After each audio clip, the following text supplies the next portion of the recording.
Good morning. It's Wednesday morning. We are reading Luke 5, verses 33 to 39. They said to him, "The disciples of John fast often and offer prayers, and so do the disciples of the Pharisees, but yours eat and drink." Jesus said to them, "Can you make a wedding guest fast while the bridegroom is still with them? The days will come when the bridegroom is taken away from them, and then they will fast in those days." He also told them a parable. "No one tears a piece from a new garment and puts it on an old garment. If he does, he will tear the new, and the piece from the new will not match the old.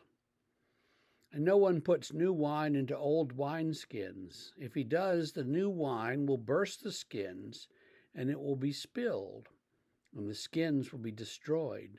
But new wine must be put into fresh wineskins.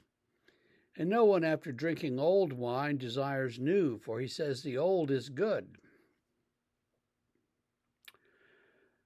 So the Pharisees sort of attack Jesus, and they say, the disciples of John the Baptist fast, and our disciples fast, and your disciples eat and drink. They don't fast. So what's wrong with you? And you're kind of clutching their pearls, and you're like, "Oh, come on, give me a break here."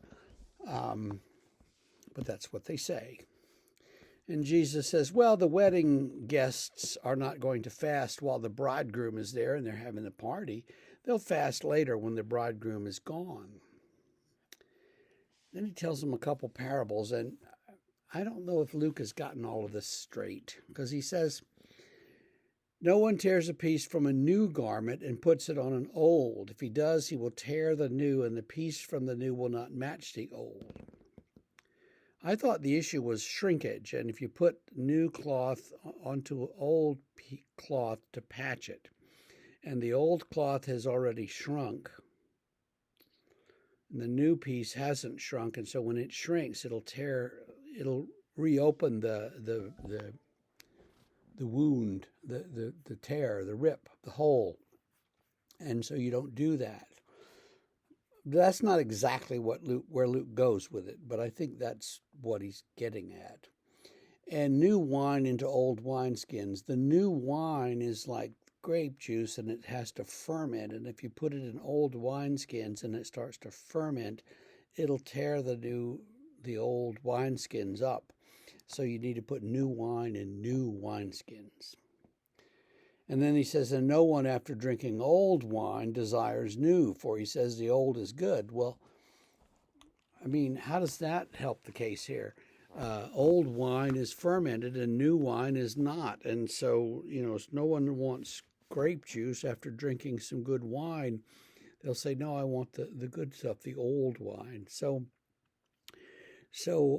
sometimes as these sayings get transmitted and rewritten by different authors, they get a little muddy. But that's okay.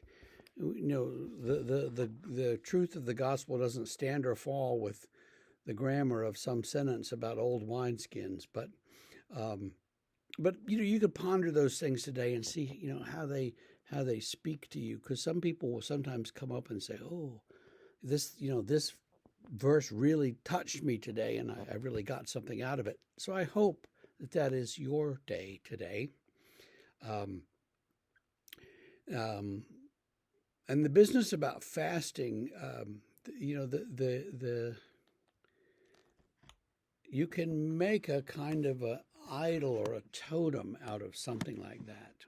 And so the disciples of the Pharisees have fast every day because that's what you're supposed to do. And they've turned it into kind of a ritual that's required, and you have to fast, and you have to fast in this way, and you have to only eat these things. And all of a sudden you've got this big rule, this law, and Jesus is like, all that stuff, we don't worry about that stuff. Now, fasting is a good thing, but we're not going to make a ritual, a requirement out of it, a law out of it, and say you have to fast, and you have to fast at this time and in this way, because that's not what it's about. We're not going to confuse the sort of the external with the internal stuff. And so let's focus on what fasting means. It means denying yourself so that you can control yourself better. And that's what it's really after. So if you fast,